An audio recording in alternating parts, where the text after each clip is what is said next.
नमस्कार दोस्तों, हमारे शास्त्रों में एक बहुत ही सुंदर बात कही गई है, पितृदेवो भव। इसका अर्थ है कि हमारे पूर्वज, हमारे पितृ देवताओं के समान पूजनीय हैं। बल्कि कई पुराणों में तो यहाँ तक कहा गया है कि देवताओं की पूजा से पहले पितरों का आशीर्वाद लेना अनिवार्य है, तभी देवताओं की पूजा फलित होती है। लेकिन दोस्तों ठहरिए, आज हम एक बहुत ही संवेदनशील और गंभीर विषय पर चर्चा करने जा रहे हैं। एक ऐसी गलती जो हम में से 99% लोग भावुकता में आकर कर बैठते हैं। वह गलती है घर में स्वर्गीय माता पिता या पूर्वजों की तस्वीरें लगाने का गलत तरीका। दोस्तों, जब हमारे घर का कोई प्रियजन हमें छोड़कर इस दुनिया से चला जाता है तो उनके जाने का दुख हमें तोड़ देता है। उनकी यादें हमें घेरे रहती हैं और इन्हीं यादों को सहेजने के लिए हम उनकी बड़ी बड़ी तस्वीरें बनवाते हैं और घर की दीवारों पर टांग देते हैं। कभी बेडरूम में, कभी ड्राइंग रूम में, तो कभी कभी तो हम उन्हें सीधा अपने पूजा घर में भगवान के बगल में बैठा देते हैं। हम सोचते हैं कि ये हमारा प्रेम है, ये हमारा आदर है। लेकिन क्या आपने कभी एक पल रुककर सोचा है कि जिस तस्वीर को आप प्रेम समझकर लगा रहे हैं, कहीं वही तस्वीर आपके घर में वास्तु दोष, बीमारी और क्लेश का कारण तो नहीं बन रही? क्या आपने कभी सोचा है कि उन तस्वीरों को देखने मात्र से आपके अवचेतन मन पर क्या असर पड़ रहा है? आज के इस वीडियो में हम आपको गरुड़ पुराण और वास्तु शास्त्र के उन गुप्त नियमों के बारे में बताएंगे जिन्हें जानकर आपके पैरों तले जमीन खिसक जाएगी। अगर आपके घर में भी पूर्वजों की तस्वीरें लगी हैं तो इस वीडियो को अंत तक देखना आपके और आपके परिवार के भविष्य के लिए बहुत जरूरी है। तो चलिए जानते हैं क्या है सच और क्या है सही विधि।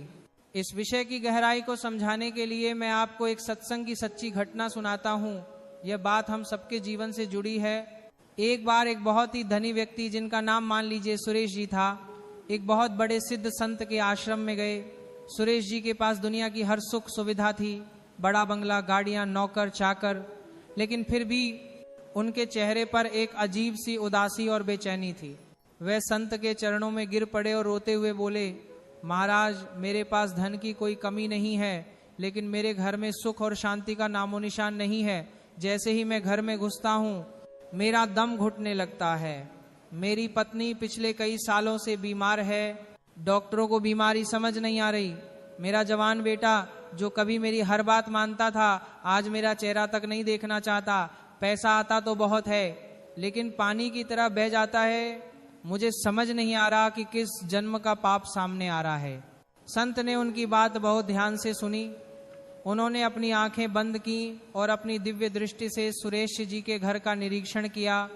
संत मुस्कुराए और बोले, बेटा, तुम्हारी समस्या का कारण कोई पाप या ग्रह दोष नहीं है। तुम्हारी समस्या का कारण तुम्हारे ही घर की दीवारें हैं। सुरेश जी हैरान रह गए। उन्होंने पूछा, दीवारें? मैं समझा नहीं महाराज। संत ने पूछा, तुम अपने स्वर्गीय पिताजी से बहुत प्रेम करते थे, है ना? सुरेश जी बोले, जी महाराज, वो मेरे लिए भगवान थे। संत ने फिर पूछा, तो बताओ तुमने उनकी तस्वीर घर में कहाँ लगाई है? सुरेश जी ने गर्व से कहा, महाराज, मैंने पिताजी की एक सोने से मई हुई तस्वीर अपने घर के आलीशान मंदिर में भगवान राधा कृष्ण की मूर्ति के ठीक बगल में रखी है और एक बड़ी तस्वीर अपने और पत्नी के बेडरूम में लगाई है, ताकि सुबह आंख खुलते ही उनके दर्शन हो सके। संत ने गंभीर होकर कहा, बस यही तुम्हारी बर्बादी का मूल कारण है। तुमने भावुकता में आकर पितृलोक और देवलोक की ऊर्जा को आपस में टकरा दिया है। दोस्तों, संत ने जो समझाया वो हम सबको समझना चाहिए। उन्होंने कहा कि मंदिर देवताओं का स्थान है जो सत्व गुण प्रधान है और हमारे पितर मृत्युलोक के यात्री हैं। जब हम भगवान और पितरों को एक ही आसन पर बैठाते हैं तो देव दोष लगता है, इससे घर की बरकत रुक जाती है और बेडरूम में तस्वीर लगाने से दाम्पत्य जीवन में कड़वाहट और स्वास्थ्य की हानि होती है। दोस्तों, विज्ञान भी मानता है कि हर तस्वीर, हर वस्तु की अपनी एक ऊर्जा, एनर्जी होती है। जब कोई व्यक्ति जीवित होता है तो उसकी ऊर्जा अलग होती है, लेकिन जब प्राण शरीर छोड़ देते हैं तो वह आत्मा एक दूसरी यात्रा पर निकल जाती है। वास्तु शास्त्र के अनुसार मृत व्यक्ति की तस्वीर से ऋणात्मक, नेगेटिव या यूं कहें कि विरक्ति की ऊर्जा निकलती है। यह ऊर्जा वैराग्य की होती है। अब जरा सोचिए, अगर आप अपने बेडरूम में, जहां आप अपनी नई जिंदगी, अपने सपनों और अपने वैवाहिक जीवन को जीते हैं, वहां अगर मृत्यु और वैराग्य का प्रतीक लगा देंगे तो क्या होगा? जाहिर है आपके रिश्तों में दूरी आएगी। रात को सोते समय हमारा दिमाग, सबकॉन्शियस माइंड सबसे ज्यादा संवेदनशील होता है। अगर आपके सामने लगातार मृत व्यक्ति की तस्वीर रहेगी तो आपको बुरे सपने आएंगे, नींद पूरी नहीं होगी और आप सुबह उठकर थका हुआ महसूस करेंगे। कई बार तो लोगों को लगता है कि कमरे में किसी के होने का एहसास हो रहा है। ये सब वास्तु दोष के लक्षण हैं। इसी तरह बच्चों के कमरे में भी पितरों की तस्वीर कभी नहीं लगानी चाहिए। बच्चों का मन कोमल होता है, वे जीवन की शुरुआत कर रहे हैं। उनके कमरे में ऐसी भारी ऊर्जा वाली तस्वीरें लगाने से वे डरपोक बन सकते हैं या उनका मन पाई से उचट सकता है। अब सबसे बड़ा सवाल ये उठता है कि अगर हम अपने माता पिता की तस्वीर लगाना चाहते हैं तो आखिर कहाँ लगाएं? क्या उन्हें घर से हटा दें? नहीं, बिल्कुल नहीं।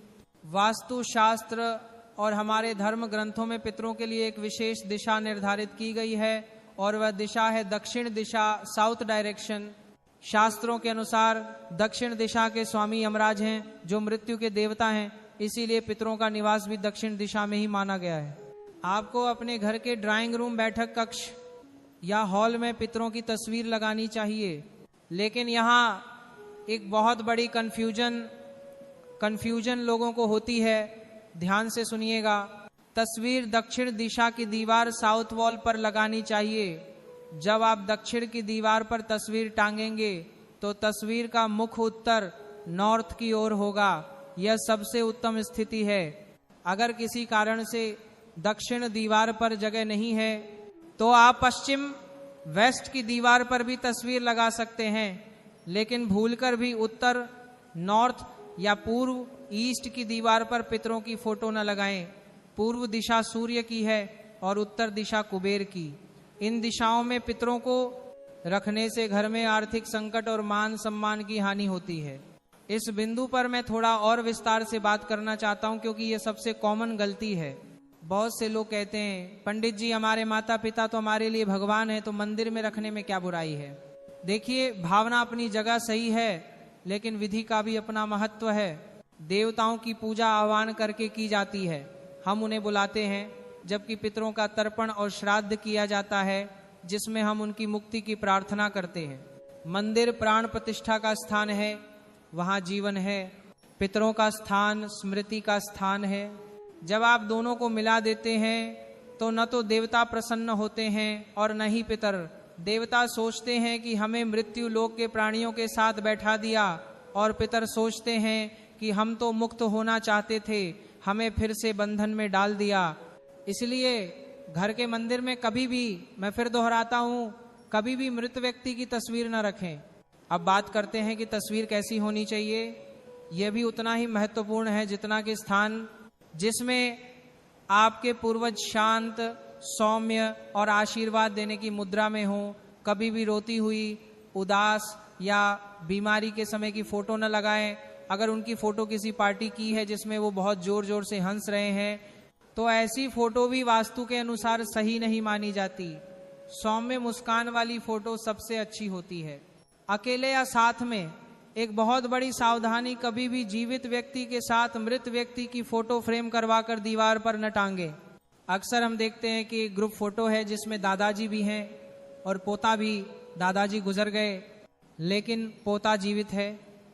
ऐसी फोटो को दीवार पर टांगने से जीवित व्यक्ति की ऊर्जा पर बुरा असर पड़ता है। उनकी आयु क्षीण हो सकती है या स्वास्थ्य बिगड़ सकता है। ऐसी तस्वीरों को हमेशा एल्बम में बंद करके रखना चाहिए। तस्वीरों की संख्या, कई घरों में देखा गया है कि दीवारें पितरों की तस्वीरों से भरी पड़ी हैं। परदादा, दादा, चाचा, ताऊ सबकी लाइन से फोटो लगी हैं। दोस्तों, घर को म्यूजियम या पितृलोक न बनाएं। घर जीवित लोगों के रहने के लिए है। केवल अपने माता पिता या दादा दादी की एक या दो चुनिंदा तस्वीरें ही लगाएं। बहुत ज़्यादा तस्वीरें लगाने से घर का वातावरण निराशाजनक, डिप्रेसिंग हो जाता है। तस्वीर लगा देने से ही कर्तव्य पूरा नहीं हो जाता, उसका रखरखाव सबसे ज़्यादा जरूरी है। अक्सर हम देखते हैं कि लोगों ने फोटो तो टांग दी, लेकिन उस पर धूल की मोटी परत जमी है, कोनों में मकड़ी के जाले लगे हैं, और सबसे बुरी बात, सालों पुरानी सूखी हुई हार माला उस पर लटक रही है। ध्यान रखिए, टूटी हुई तस्वीर, धुंधला कांच या धूल जमी हुई फोटो घर में दरिद्रता को सीधा निमंत्रण देती है। यह पितरों का अपमान है। नियम बना लें, हफ्ते में एक बार तस्वीर को साफ कपड़े से पोंछें। अगर आप माला चाहते हैं तो फूल सूखते ही यानी अगले दिन या शाम को ही माला उतार दें। सूखी माला नकारात्मकता फैलाती है। अगर फ्रेम कहीं से टूट गया है या फोटो का रंग फीका पड़ गया है तो उसे तुरंत बदल दें। खंडित मूर्ति या तस्वीर घर में रखना अशुभ होता है। सेक्शन 7, पूजा की सही विधि। रोज या कभी कभी। अंत में एक सवाल जो बहुत से लोग पूछते हैं, क्या हमें पितरों की तस्वीर के आगे रोज अगरबत्ती जलानी चाहिए?